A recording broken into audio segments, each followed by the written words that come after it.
The Reserve Bank of India has kept its key policy repo rate unchanged at 5.25%, choosing caution as global economic uncertainties intensify. The MPC voted unanimously to keep the policy repo rate under the LAF unchanged at 5.25%. Consequently, the STF rate remains at 5% and the MSF rate and the bank rate at 5.5%. The MPC also decided to continue with the neutral stance.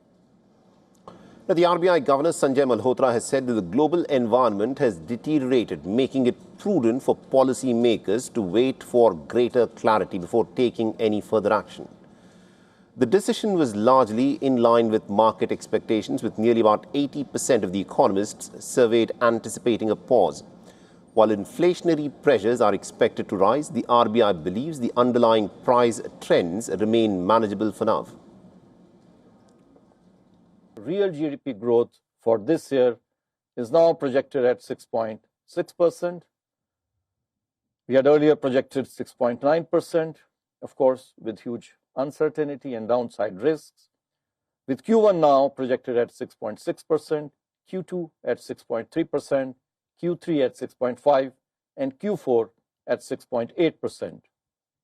Prolonged global supply chain disruptions, volatility in global financial markets, and weather-related shocks continue to pose downside risks to the domestic growth outlook. Now, the RBI's decision comes at a time when India is in fact facing external headwinds, a surge in crude oil prices following the Gulf conflict, combined with a record foreign fund outflows. And this has pushed the rupee down nearly 5% since late February to historic lows against the dollar.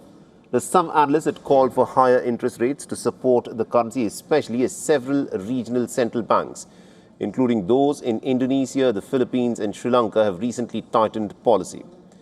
However, the RBI has chosen to focus on preserving growth while closely monitoring inflation risks, and despite the global uncertainty, India's domestic economy has remained resilient so far, supported by steady industrial activity and strong business sentiment. The central bank will now closely watch as to how energy prices, weather conditions and global developments shape the economic outlook in the months ahead.